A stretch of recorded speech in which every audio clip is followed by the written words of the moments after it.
welcome to the LA Sober Sessions podcast. Please, you can follow us on Instagram and on TikTok and on Facebook at We Are LA Sober. And then you can also check it out on YouTube under LA Sober. And then you can check out the website at lasober.com, and please support us. And today we have Mark Jones on. Mark, welcome to the podcast. Thank you, man. Thanks for having me, brother. This is great.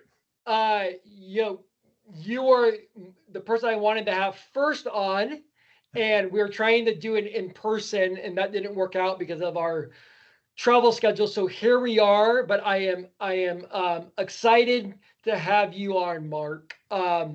You have been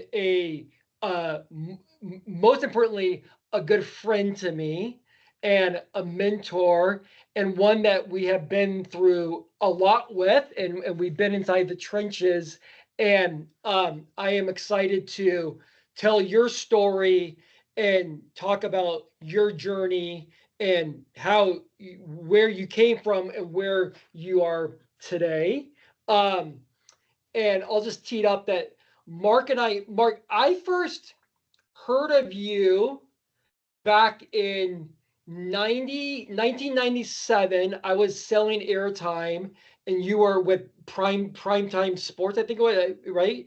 And I remember you were buying all that media, all that long form golf media coming out of golf tournaments and on the golf channels. And I was selling like KPRC and KSAT, and back then those things would go for like $7,000. And I'm like, who's this fucking baller coming in here? And that's where I first met you. And then through the years, because of my company, and we continue to do business. But I teed it up with who you are. So I think if you can just give a little overview of your career and where you came from, and we'll start there. Well, first and foremost, man, I am super proud of you. It takes a lot to take an idea from a cocktail napkin, so to say, and then make it into something that's of value. And I love the podcast, man. I love what you're doing with it. I love what you're doing in your sobriety, bro. I mean, it's really, really cool. And so it's an honor to be here, first and foremost.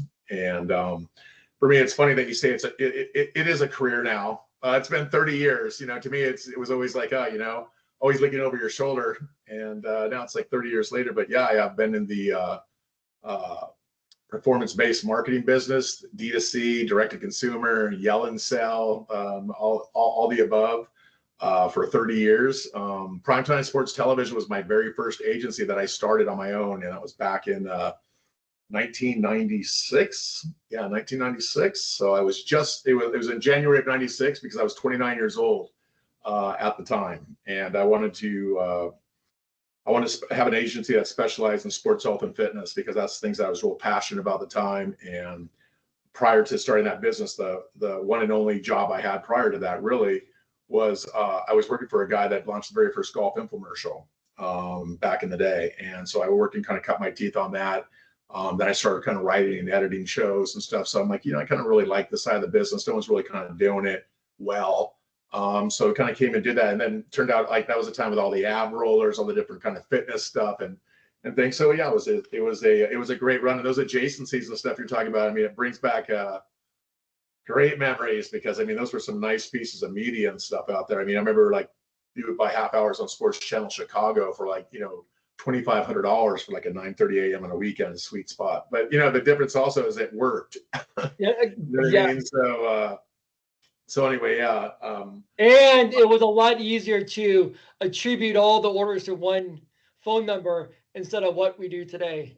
Right. The sales funnel back then consisted of one piece. And two, if you had a good direct mail person or something like that. Now, when the internet came, now there's three pieces. Now, today you got anywhere from 15 to 23 different tactics people use in a sales funnel now. So, and it's funny because a lot of the things that people are talking about are things that, we did a long time ago. It's just called something different. And, but the one thing is the connecting with people is still the same. You know what I mean? That's what we do.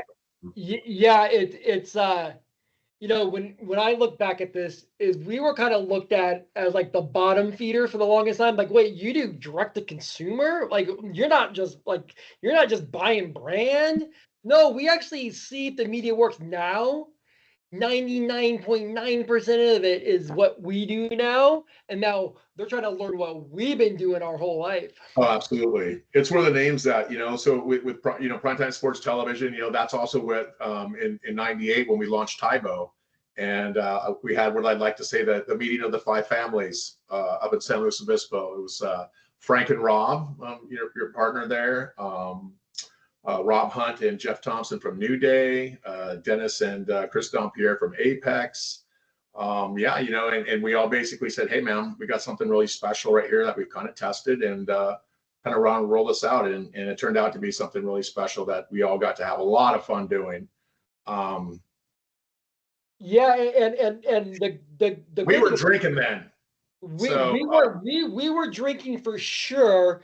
I can look back at one of the early times I remember having some fun with you was it was me, you, Rob, and Sanchez, and we went to, or maybe Nelson, and we went to a Laker game, and we were boozing, and then we also took some mushrooms, if I remember correctly. It's like some cookies, and that's where we came up with.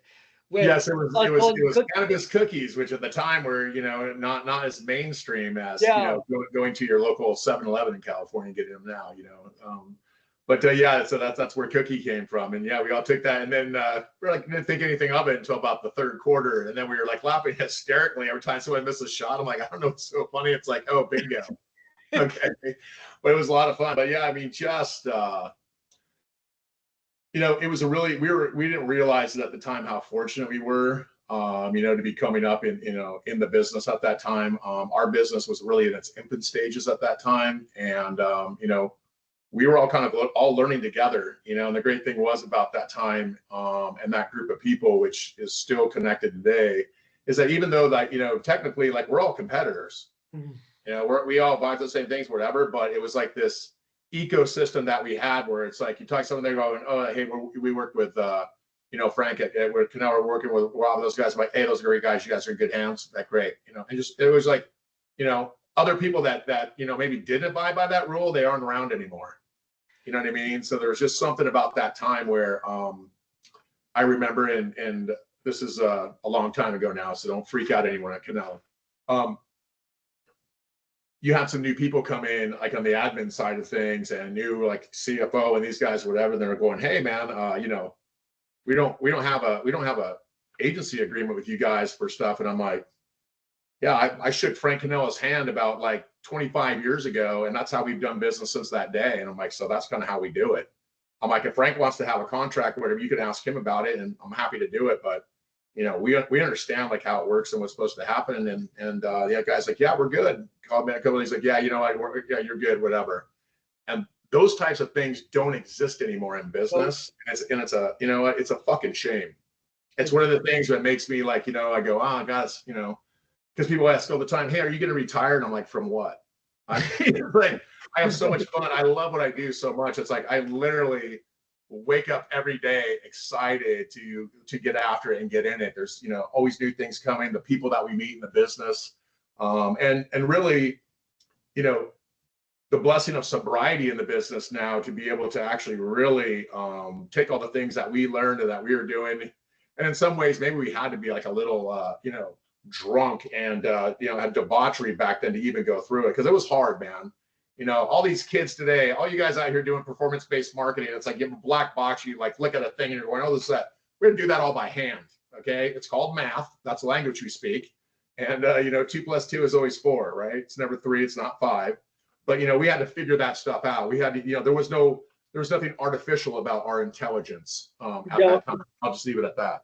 But, well, and I mean, geez, you look back at some of those days where we would have budgets, $2-3 million a week, and if something goes wrong, an 800 number gets taken down, or a current event happens, like you're losing millions of dollars, and either you're with the client or you're siding with the client or just a client like those are not fun times. And come Monday morning, I mean, come Sunday night, you start thinking about it, and you're excited but nervous. And I remember like waking up Monday and looking in the files to see the file size, because then I could tell, okay, is it going to be a good day or a really shitty day? And you can see Well, it.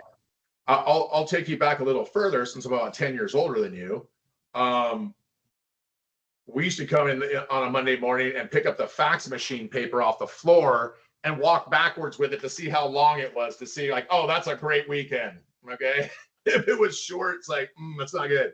There was a long stretch. And then you had to basically cut the paper and make sure you got everything into your little system there before the ink of the, heat press or whatever, like faded to yellow. And then finally 5 days later, there was probably nothing left on it.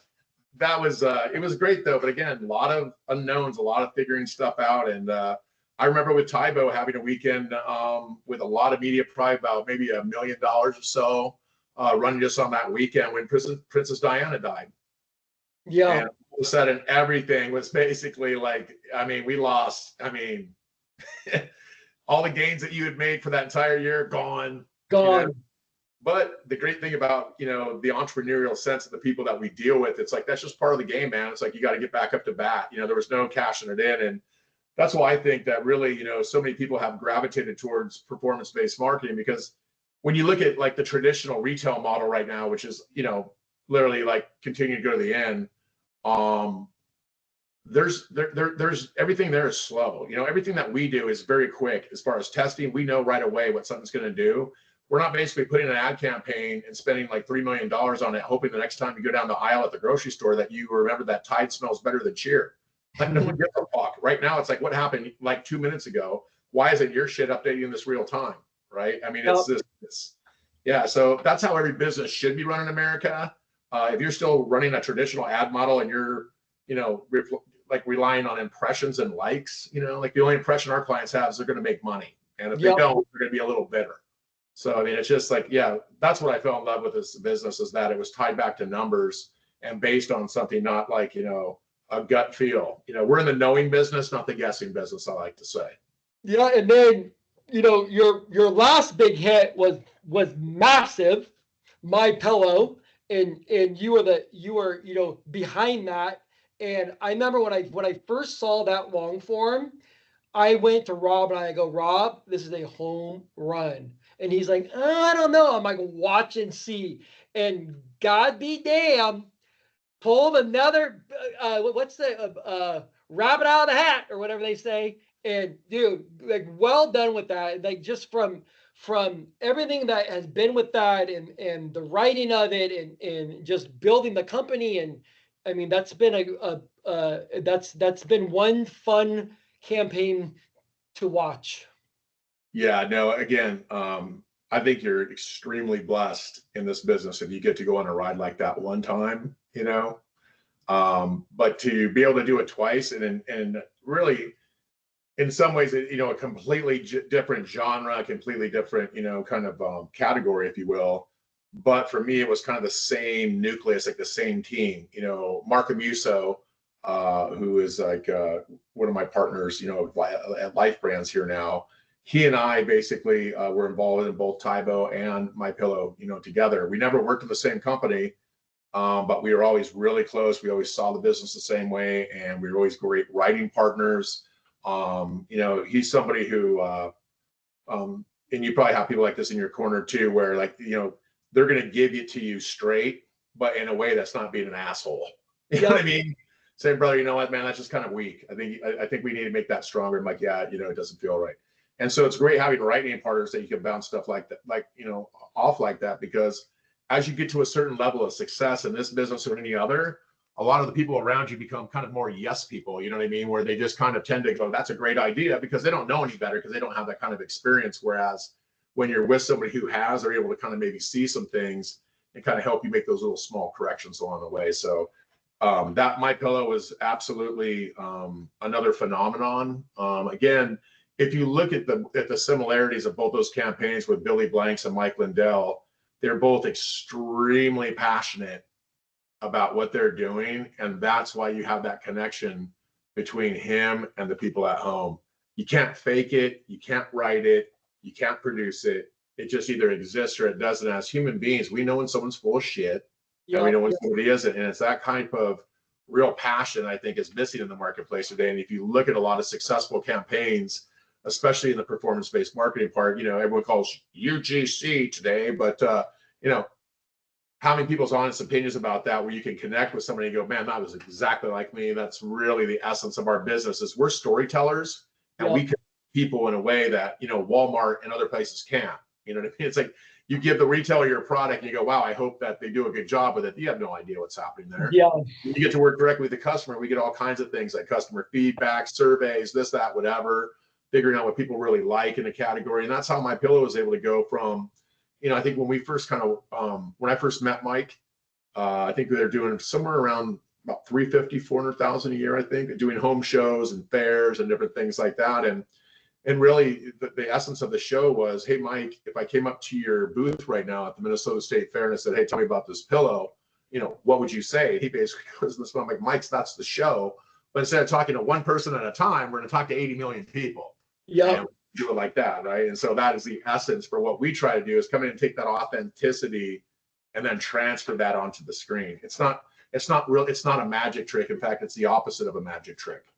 But yeah, it was great. And not only that, just being able to go to fantasy camp, if you will. Mike basically just said, hey, you come in and tell us what to do and we'll just do it. And so I spent 2 years, as you know, there as their interim chief marketing officer, and got to build out all the infrastructure there, the inbound center, all those types of things. So for me, it's like an education, that getting hands-on to be able to come into a living, breathing thing like that and say, okay, let's blow this up. And I think at our height there, we're about $450 million a year in revenue. You know what I mean? So, it's on the air for 13 years, man. I just took it off. You know what I mean? It'll be back in fourth quarter, but now it's going to be kind of like, you're going to know when the holidays come around, because you'll see the clapper, you'll see a Chia Pet and My Pillow. So I love it. So yeah, so right there. So it went from $450,000 to $450 million, people. I mean, that is because of hard work and sacrifice, and things just don't happen. And I mean, as I know you do the same. I teach my kids that we can dream all we want, but it's about putting in that effort and those reps every single day, and that's how you get there. Because whatever you do, there's going to be roadblocks and hurdles and setbacks and good times and bad times, and you have to try to enjoy the journey. And I think what I've been doing is trying to learn how to enjoy the journey, and because that's all part of it, because we're only here once, and if you can't enjoy it, well, we're doing something wrong here. No, I echo that, man. I really do. I believe in that 100%. And like you're saying, like a dream without a plan is a wish, right? And it really is. And if it was easy, everybody would be doing it, but it's not. No. It takes a lot of work, and there's a lot of disappointment along the way. A lot of time away from family, a lot of time away from everything but that. Yep. I see things online all the time, like David Goggins, or even people like, hey, lock in, and like whatever. It's like people who are locked in, like they don't need to be told to lock in. They understand, like, you know what, if this needs to happen for me, that's when I got sober, for real. It was 13 years ago, like May 19th, actually. And yeah, thanks, man. I recognize the opportunity that we had with this here, because I recognize it. And I really had a fork in the road there, man. It was like, dude, you are not going to be able to run this hard and this fast to keep up with this and keep it from basically going too fast if you don't make some changes in your life. And you know exactly what I'm talking about. You know what I mean? I do. It's like, No, dude, I do. Because Mark, I was with you. One of the, like I remember I was down in San Diego. We were there down for, I don't know what they called it at that point, PDMI or whatever or maybe response, whatever it was. But I remember we had lunch and you were going out with a bang. And I will say I was sitting across from you, and by all means I was fighting my own demons at the time. But I remember sitting there, and going, fuck, dude, like I'm kind of worried about Mark right now. Like you were tilting it. Like, I was getting it all in because it's like, you know what, man? I'm like, this is my last deal here with that. When I come back, that's gonna be it, man. So nobody knew that but me. And believe me, like anything else in my life, I just sucked the marrow out of that one. And it was, the other reason is I really wanted to make sure when I came in with, I had probably the worst hangover in the history of hangovers. Always helps get you on the right track there. But yeah, it was really about an opportunity, and not just for myself, but also, for my family, and not just my immediate family, but my work family, my people that come in every single day that have their own families and their own things that are really, in a way, they're really investing in your dream. They're really investing, their time and their livelihood, and like, what you're doing, and that you're going to always do the best thing for all of us, and for me, it was like, what I'm doing, I know it's not the best thing for all of us right now. I could be doing a lot better. I'm a lot better than this. And for me, it was just like, hey, man, you know what? It's okay, but we got to make a change here, And the hardest call for me to make was making it to Mike, and I will credit Mike Lindell at My Pillow for being that person that helped me get into getting sober for real, because I had to call him and say, hey, Mike, I'm gonna have to be gone for like 10 days. yeah, And this, that, whatever. And Mike goes, I had a dream that you're going to call me about this. He goes, I am so excited for you. He goes, let me just tell you right now. He said, you don't have anything to worry about. He goes, this is exactly what you're supposed to be doing. I've already felt like this was, you're going to give me a call. This is going to happen. He's like, don't worry about anything. Go do what you need to do. When you come out, we're going to be bigger and stronger than ever. And it's going to be awesome. And man, like, that was awesome. That just let me know at that time, like, hey, man, you're on the right path. You're like, this is all, you're in flow right now. And it allowed me to go in there because, I went into some hardcore shit yeah, for that. You know what I mean? In fact, I Googled hardcore shit for my recovery because I need that kind of thing. yeah, You know what I mean? Like I need something that is super intense. And when they go, well, this is almost impossible, I'm like, yeah, keep talking. You know what I mean? So for me, that was kind of the launching pad for that. And at the same time, the launching pad for My Pillow, because as I said, I was on the air for 13 years. And that's when I got sober, you know what I mean? So it's like, but there's no way I could have done everything there at My Pillow and built all that out and put all that together if I was still, drinking, man. There's just no way, yeah. I mean, I am a firm believer that things happen for a reason. Not everything, but I do think that things that people meet each other and they form these bonds. And like with Mike, it's out there that Mike has struggled with his own demons, and then you guys came as one, and because of what he's gone through, like there's tons of people out there that may see us and they like judge us. I'm like, well, you can judge me all you want. Like I'm not ashamed about anything I've done. Like I've come a long way, and I'm the happiest that I've ever been. And someone like Mike, he wasn't judging. He's like, come on, brother. I got your back, and you're gonna get through this, and we're gonna be better and stronger because of it. And Yeah, he'd already been, he'd been sober at that time. When we first met, he was just celebrating 5 years, and he was a hardcore crack cocaine addict, man. And sometimes when people tell you stories about their past and stuff, and you're like, maybe it's a little bit exaggerated or whatever.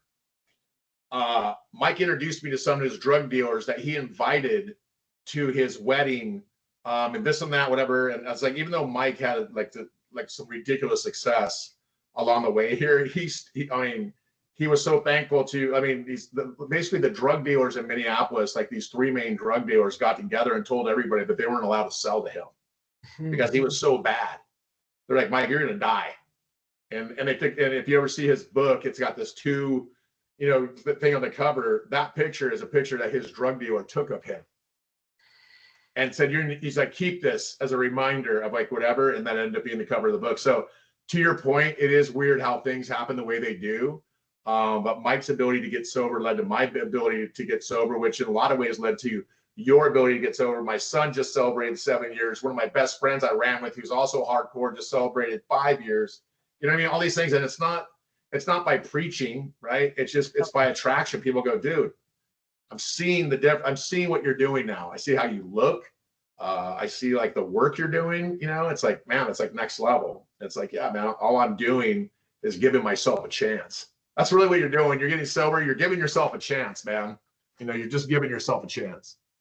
Yeah, it's been really nice where I have lately have had a lot of outreach from people that I haven't talked to in years. Like some people inside the business that I haven't talked to in 10 years that have hit me up. I had a call with someone on Monday.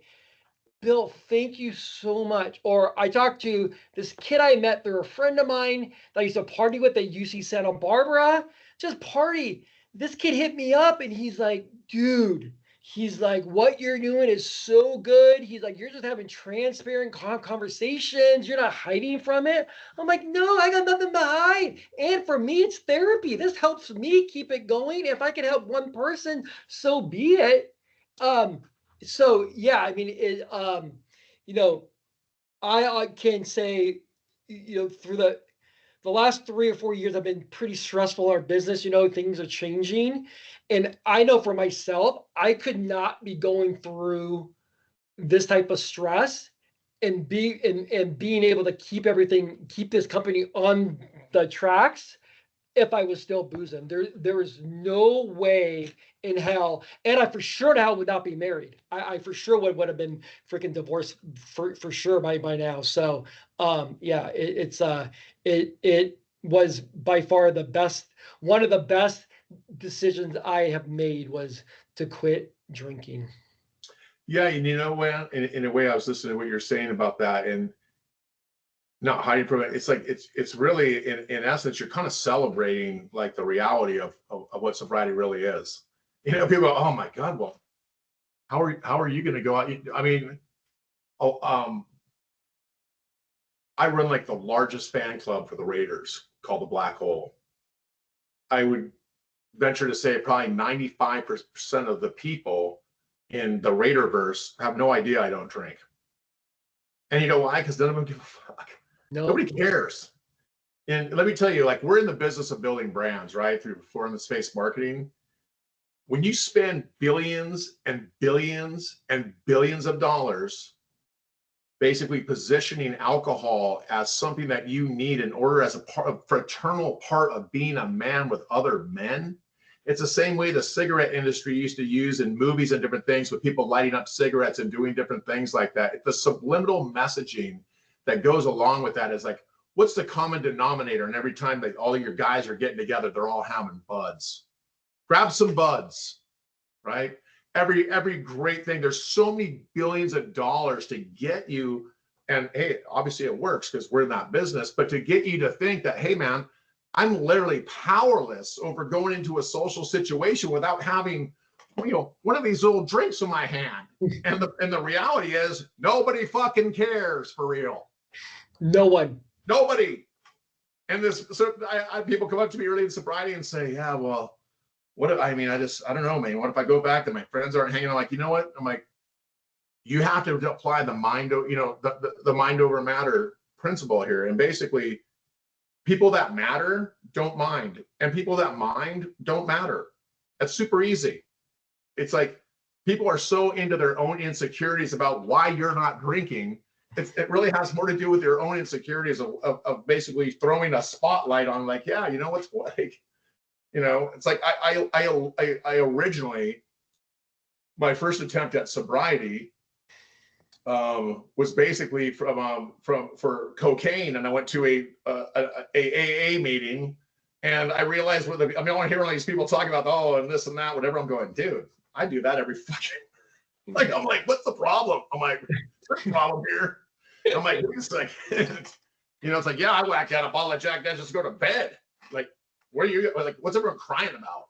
You know what I mean? So again, you kind of learn early on that, but it does shine a spotlight on different things. And then when you see the difference it makes in people's lives, you know what I mean? Like your ability to take on different things, different ways, like within your job, your ability to basically like, it's like you're shifting gears now, And the other thing is, and it's kind of a little deeper, is it gives you the opportunity, if you decide to take it, to figure out, who am I really?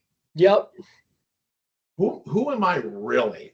I know how I've been conditioned to believe about religion, about this growing up, different things, right? All these things are learned behaviors and things that we've been conditioned with by our parents, who got conditioned by their parents, by their parents, by their parents, by their parents, and so on and so forth. But now that you have this opportunity where you're basically free, you know, like who am I really? Like, you know, maybe I really gravitate more towards this. And that discovery process is actually pretty fucking cool. Yeah. You know, I have changed so much as a person in the last 13 years that I almost don't recognize, you know, that other person. Or I see that person, I just want to give them a hug and go, it's going to be all right, you'll see. You know, but at the time I see the pain in it too. When you look back, it wasn't partying. There was no party. There was no balloons. There was no fanfare, confetti going off in a cake. No, there's no party here. You know what I mean? There's a lot of isolation, a lot of darkness, a lot of doing shit you know you're not supposed to be doing, a lot, like, you know, covering up, doing all this stuff. I mean, it's a lot of fucking work to be an alcoholic, man. Horrible. It is a lot of fucking work. You know what I mean? Hard To be a work. good one. Yeah. I mean, and I was always a, you know, I would say a rediscovering alcoholic. You know what I mean? I was functional. I was like, whatever. It's like, are you recovering? I'm like, no, I'm rediscovering. I'm like a little bit different, but yeah, but it takes what it takes for everybody. And again, and it's not saying like, hey, if you want to have some drinks and you want to go out and get drunk, do whatever the fuck you want. You know what I mean?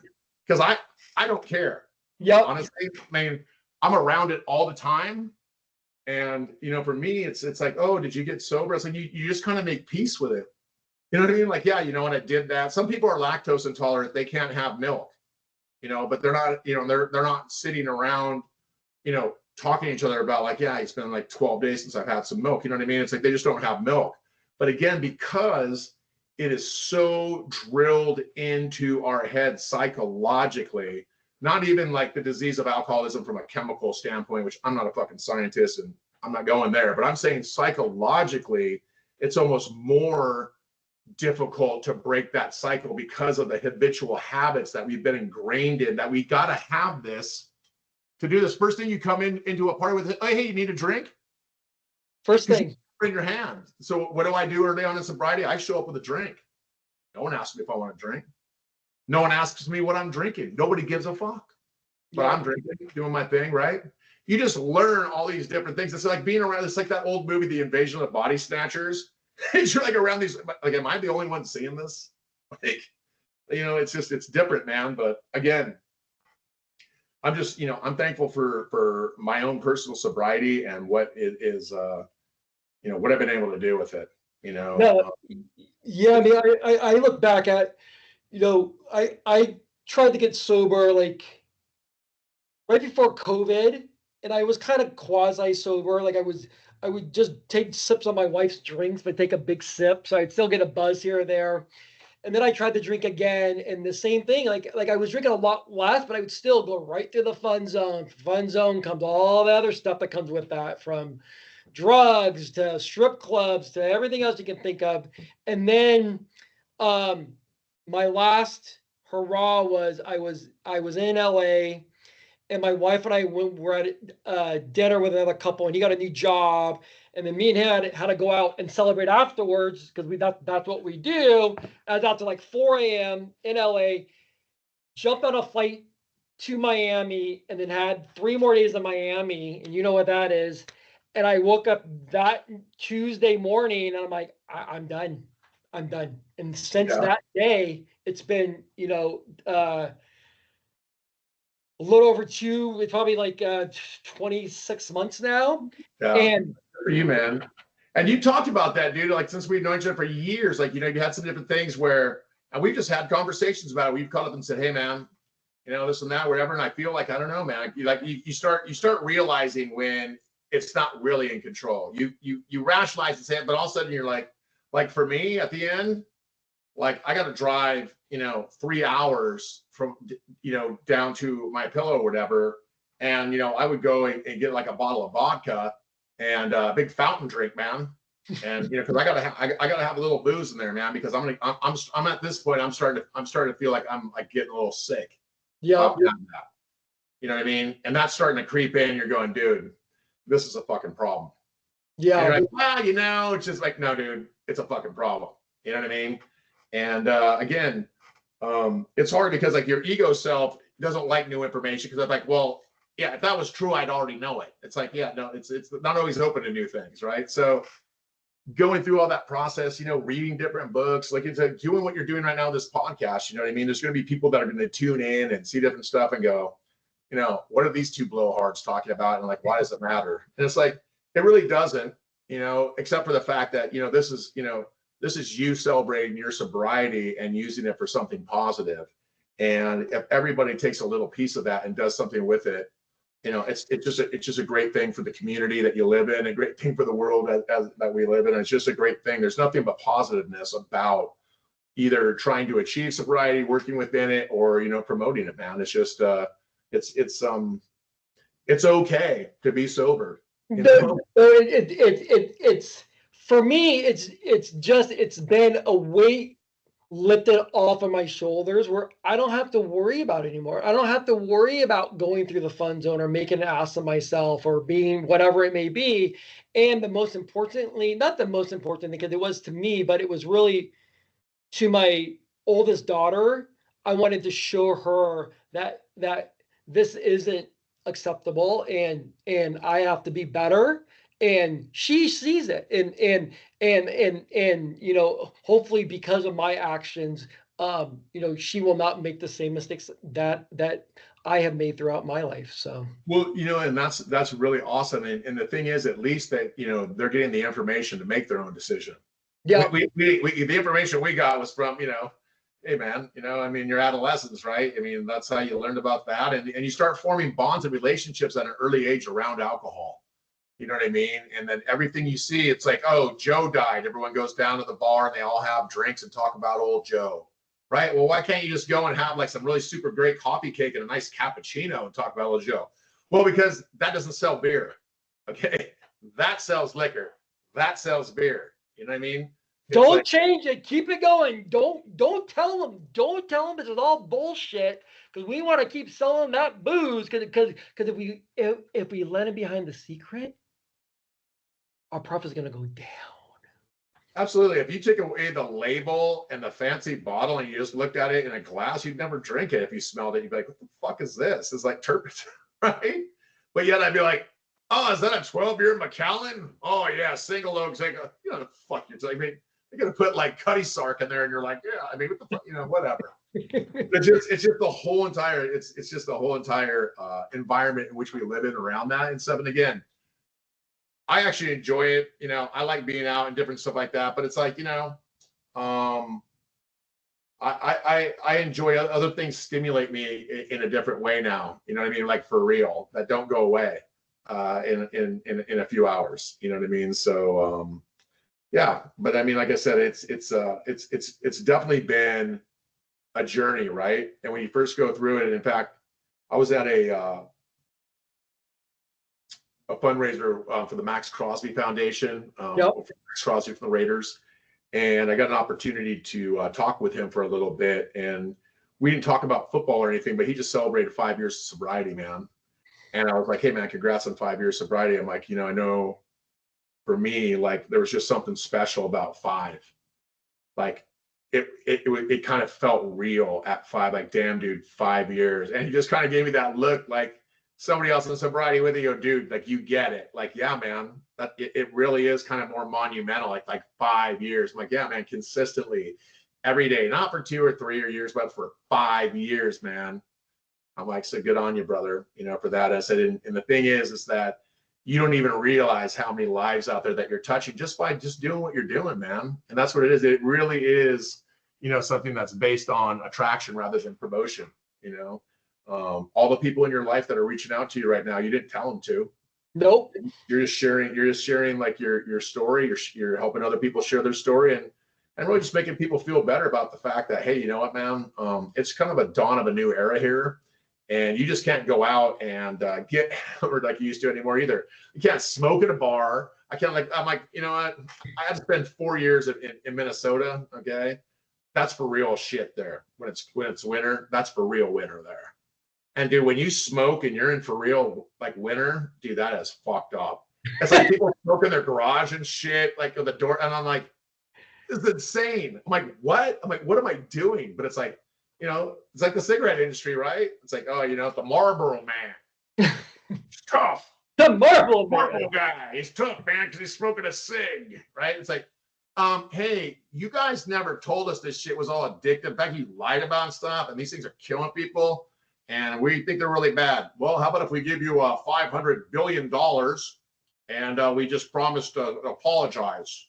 Yeah, that's cool. You can keep selling that shit, but you know, how much? 500 billion? Yeah, we'll take that. You know what I mean? It's like overseas. I don't know if you've ever seen a pack of cigarettes, but they have pictures of like dead babies, like Yep. it's like it's awful. But yeah, people just they don't care because I need to get the nicotine. It's like The it's drugs. a cash grab, man. The whole Yep. thing. You know what I mean? It's like they don't care about us, man.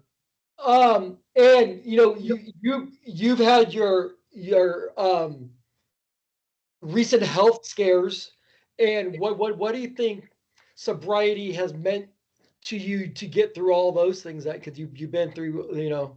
Well, it was one of those things, man, where you know, almost 2 years ago now, I suffered a stroke after I worked out at the gym. I was hanging out waiting for a protein shake. I had a stroke of my cerebellum, which is, you know, the base of your brain here. Very rare, man. Like less than 10% of strokes happen there. And but it happened, and at the time I was just going, oh God, please don't let me like blow chunks in the gym. You know what I mean? I had no idea what was going on, but after I got to the hospital and they did all these tests and stuff, it was also determined that I had cancer and I had kidney cancer. So yeah, I was like, wow, that's a tough week. You know, and still trying to figure it out. They thought I had vertigo at first, and I had 2 other little mild strokes after that, and I had a big one. And that's when they found out that I was having strokes in there, whatever. But at that time, man, I couldn't read, I couldn't drive, all kinds of things that couldn't happen. And I was actually seriously contemplating like maybe having to sell the business, you know, or bringing in somebody or doing something with that. And it was weird sitting there going, wow, I wonder if this is how it all kind of ends for me now, you know, because it was, it just changed. You know what I mean? There's nothing you can do about it. And I was very, very blessed to be able to get into UCLA and with their neurology team and also with their cancer people. And they were able to go into my kidney, cut it open, take out the cancer, and then reconstruct my kidney and save 90% of it. And they did it twice. At my checkup in February last year, I thought, I'm like, oh yeah, I got to go do this checkup. And then after that, I don't have to come back except for every year and whatever. And I did my checkup. They're like, oh, yeah, man, looks like you got cancer again in there, and we got to do the whole surgery over again. So I had to do that in March last year. That one was brutal because it took everything I had just to kind of muster up like the you know, like, hey man, I'm gonna do this. When I get through this, and when I do whatever, I just started this program, the superhuman program, and I was super excited about it. Then all of a sudden it was like speed spike. You know, but the great thing about sobriety is that, you know, sobriety gives you tubeless tires, man. You know what I mean? Speed spike, rolling over it. Speed spike, rolling over it. Doesn't matter, man. I'm not going to stop and go, oh, well, I guess this is a great opportunity. This would have been a great opportunity for me to check out, get fucked up, like drink, pain pills, like the whole thing. I'm like, wow, now I got a whole, you know, I have a whole arsenal. Oh God, and I have permission. Exactly. I have permission for destruction. And so yeah, but I mean, but it was the same thing. I didn't quit the program I was on. I just modified it, man. I'm like, I'm going to go through because there's going to be someone else that's going to be in this program that might have, you know, get diagnosed with cancer or whatever that too. And I'm gonna create a way to get through that and stay with it. And I have. And when I came into my first surgery, I was about almost 280 pounds, and I'm exactly 210 pounds sitting here right now. I'm in the best shape of my life, man. I'm about 10% body fat, but I've been super, super hard.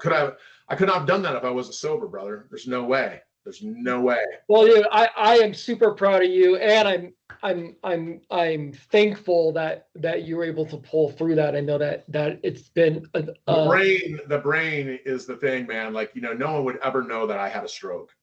You know, I had to teach myself how to walk straight. I had to do a bunch of other different things like that. But I had the cognizant wherewithal to do that because I was sober.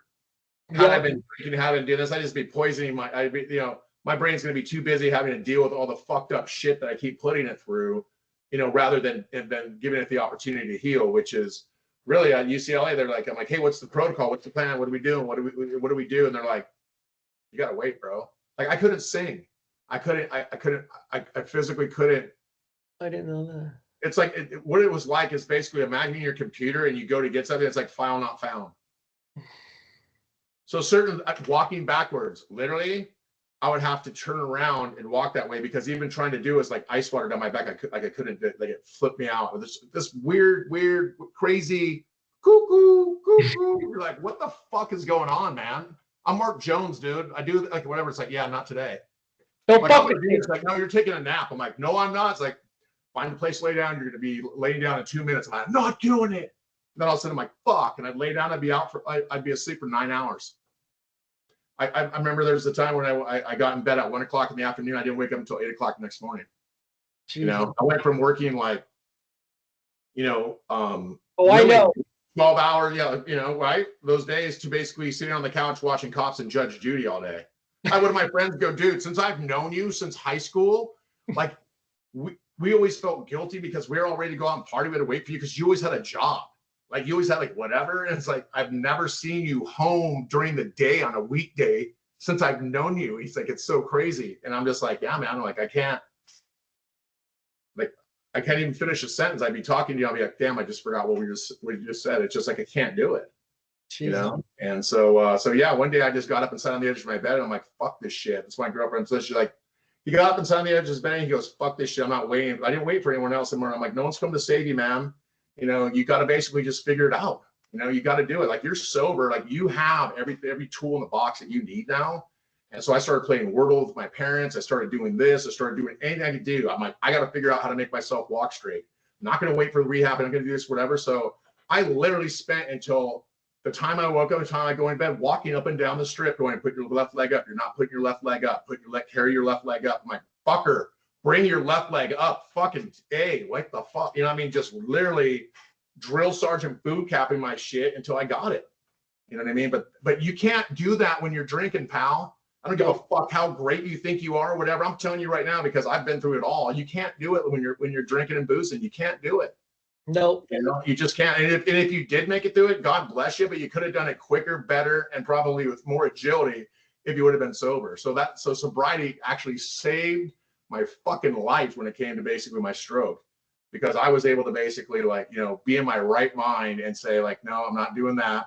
Even the pain pill stuff, all the different things I went through with my surgery, getting around everything, it was way easier to recover because I wasn't doing that, man. Last thing I want to share with you before, because I don't want to forget this. My dad just passed away a few weeks ago. My dad's gonna bring it up. And sorry about that. Yeah, thanks, man. Hey, my dad I'm super lucky, man. I'm from one of those very, very strange families where my mom and dad were still married.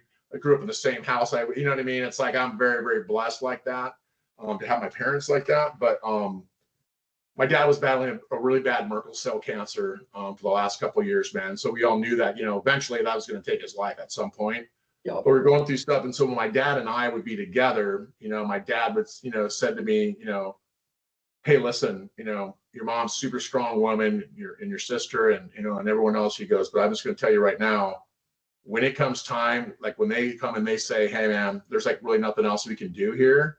He goes, I don't want to hang around for like 3 and 5 days or having them put me on this thing or put on stuff. He goes, I don't want it. He goes, I don't want it. He goes, and you got to promise me that you will not let that happen. That when that time comes that you will let me go and that you'll do this. Like, that's the only thing I'm asking. I'm like, no problem, man. I'm like, I got you. I will make sure that happens. He goes, because your mom, God love her, he was just worried like they would say they would, but they wouldn't do it. But the trust that he put in me to be there for him when he couldn't be there for himself was monumental for me, in the sense that he would not have done that had I not been sober. My dad watched me stumble through my life, and then he watched me pick myself up with a lot of humility and march it forward, and that was a big thing for him. It was a big thing for my kids, like your kids. It's good for your kids to see you stumble and to see you make fucking mistakes. And more importantly, it's really important for them to see what the fuck you do about it when you do, because those are the lessons that you want to hand down in life, because those are real world lessons. Those aren't, learned behavior or things that that's real shit right there, man. And that's the stuff that's going to make an impression on your kids and the people around you long after you're gone. Like, I watched my dad go through that. I saw the pain that he went through, the realization of what, he did with our family and everything else and how he could have been there. Because that's the other thing about sobriety, man. It's tough because you know what? You got to get pretty fucking honest, man. You know what I mean? Whether you like it or not, you know, there's a lot of fucked up shit that is going to come to the surface that you're going to have to deal with it. But you deal with it, you take a moment, and then you fucking move on. But when that day came and I was there in the hospital room with my mom and my sister, and the doctor came in, my dad couldn't talk at this point. He basically would look at me, hold his hand a little bit, you know, and he would have his eyes open like, I know he knew I was there and everything else. The doctor came in and said to my sister, my mom, and I, hey, he only had one kidney left. And they said, hey, we gave him these drugs, and I would try to see if we could jumpstart that, whatever. But actually, it didn't have any effect. In fact, it's gotten worse now. And, you know, there's really not anything else that we could really do for him at this point. And they're like, okay. And they were talking this out, whatever. We sat down, I hold my dad's hand, and he looked over at me, and he looked at me and he said, no more, no more. I'm like, okay. He goes, do you understand? I said, yes, sir, I do. I got it. And that's the last thing my dad said to me. And then he turned back and he closed his eyes up there. And he came in, I said, hey, man, my dad doesn't want to end this right here. He just wants to go right now. There's nothing else they could really do for him. So I don't want him to have these monitors or whatever, this, that, whatever. And that's exactly what happened. And my dad was able to pass without struggling or alarms or this, that, whatever. Like my mom looked over at me and was like, wow, you know, I think you stopped breathing. I'm like, yeah, I think you did. And my dad, so for me, that was probably the biggest blessing of my sobriety, was to be there for my father when he couldn't be there for himself, and to be able to make sure that his wishes and the way that he wanted to go, I was able to fucking make that happen.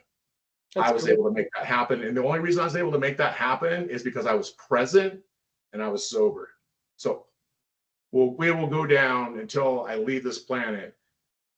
Anytime, any thought about that, about even, because your alcoholic mind's always working. In case people don't know, it's doing push-ups, it's running, it's getting ready for you to stumble in any way, because it's ready. But you know what I mean? Things like that are just things that you just laugh at, that because nothing can ever compare to that feeling, that real feeling of knowing that, wow, man, I just really was able to be there for somebody that I loved and respected more than anyone on this planet. And they chose me to make sure that I was that person, and then I fucking delivered. That's a big thing, man. You know what I mean? Things that matter. You know what I mean? So, but I want to share that with you. It's important, man. You know what I mean? You never know when you're going to be asked to fucking take that at bat, pal. And when you do, you better be ready to fucking swing for the fence. That's all I got to say. You know what I mean? Be ready.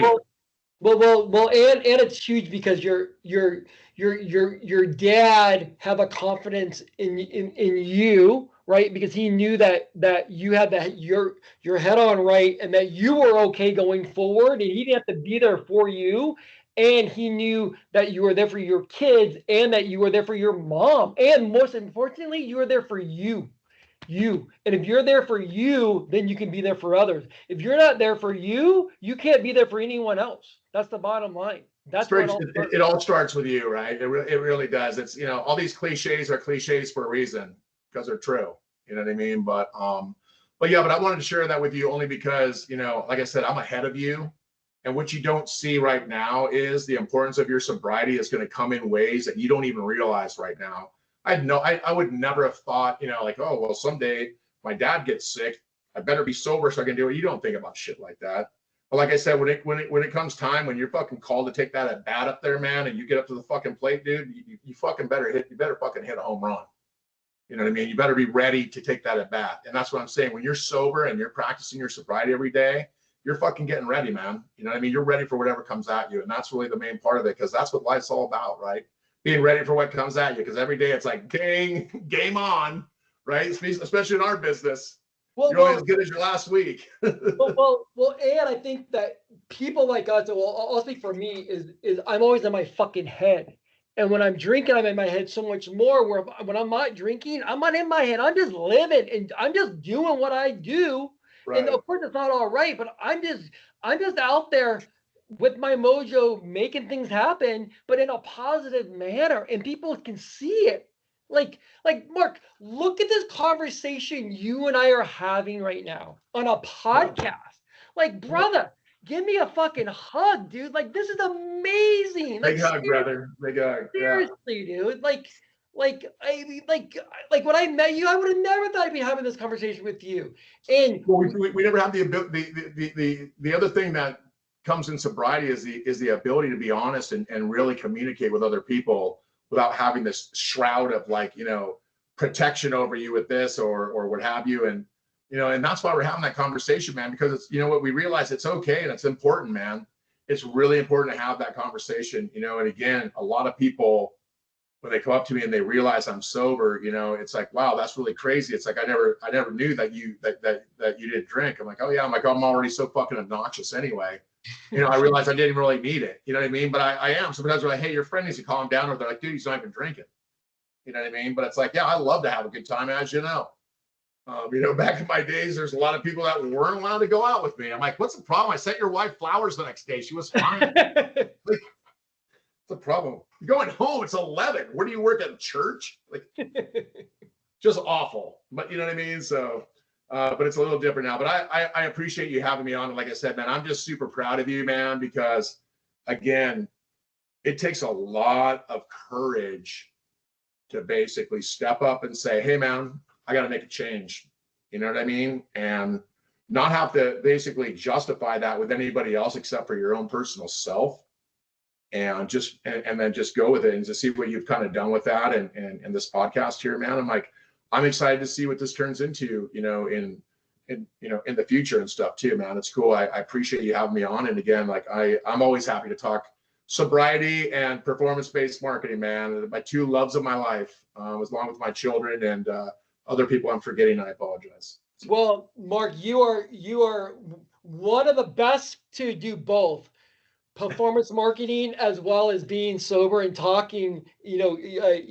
Talking not just talking, but walking it and making things happen. And I did want to give props to your awesome girlfriend, Patsy. I enjoyed meeting her, and God, she is you can just feel her spirit and her kindness and just who she is, and I see how you guys fit.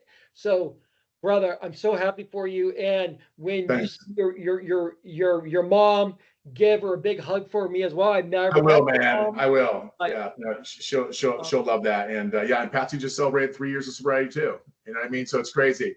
Different. You just never see how different things that you're doing in your own life, you know, resonate with other people, man. So just keep on keeping on, brother. Proud of you, doing a great job, man. And I'm really, like I said, super proud of you and what you're doing with it, man. So thank you. All right, brother. Well, I look forward to seeing you soon. So either I'll get out your way or you come out this way, and we'll maybe do some golfing once my leg's healed. Oh, I love it, man. I love it. Yeah. But yeah, we'll be in touch. And again, thank you very much for having me on here, man. And great job, buddy. Proud of you. Thanks, dude. Bye.